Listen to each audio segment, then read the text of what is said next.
दोस्तों, आज की कहानी है दहेज प्रथा की कहानी। चलो शुरू करते हैं। एक सुंदर सी कन्या अनामिका कॉलेज में अपना ग्रेजुएशन पूरा करती है। तभी उसकी मुलाकात एक लड़के राहुल से होती है। राहुल भी बहुत स्मार्ट और माता पिता का आज्ञाकारी बेटा है। दोनों एक दूसरे को पसंद करने लगे थे। दोनों का ग्रेजुएशन पूरा होता है। राहुल अपने शहर में जॉब करने लगता है और लड़की भी एक अच्छी जॉब कर रही है। दोनों ने निर्णय लिया कि अब माता पिता से शादी की बात करने का वक्त आ गया है। लेकिन परेशानी यह है कि दोनों की कास्ट अलग अलग हैं। अनामिका ब्राह्मण है और राहुल राजपूत।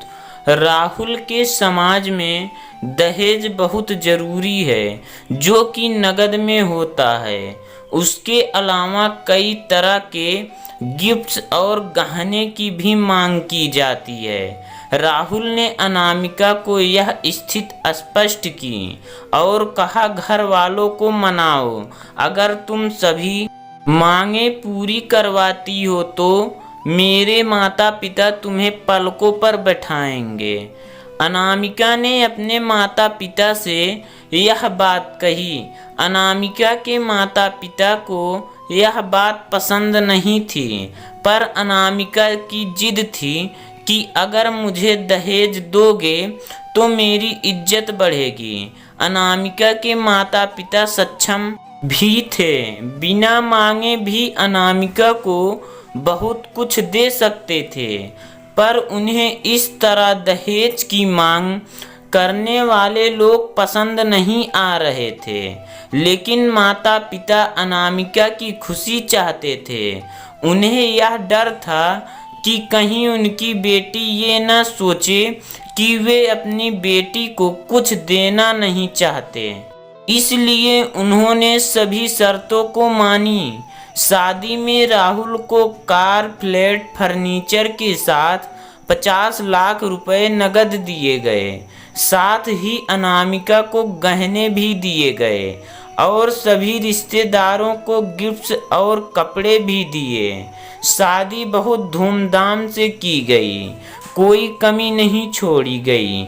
अनामिका को मन ही मन यह गुमान था कि कास्ट अलग होने के बावजूद माता पिता ने उसकी शादी ससुराल के हिसाब से की।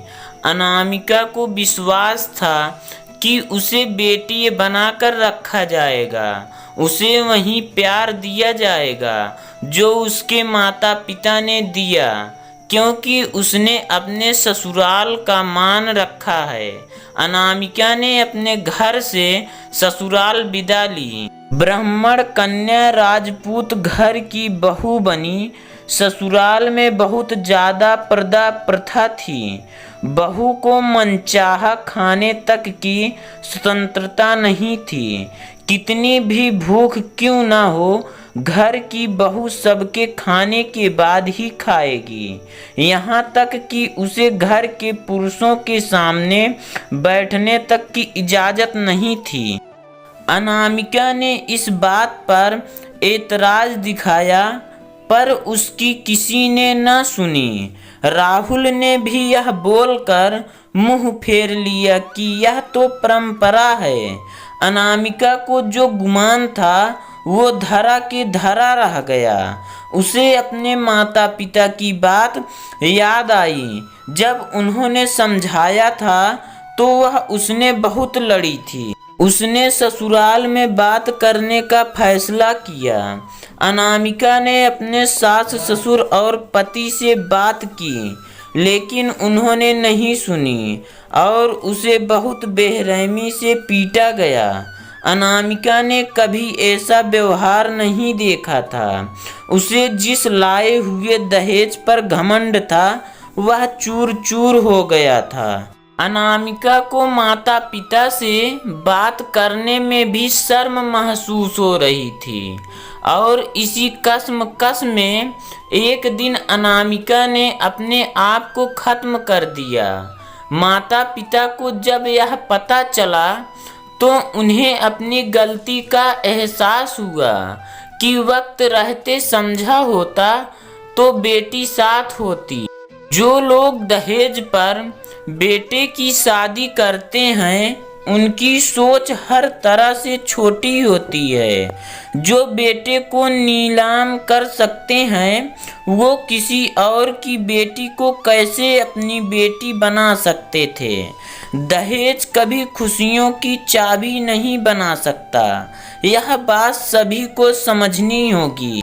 इस दहेज प्रथा की कहानी में आपने पढ़ा होगा कि माता पिता ही नहीं, लड़की की सोच भी दहेज को सपोर्ट कर रही थी।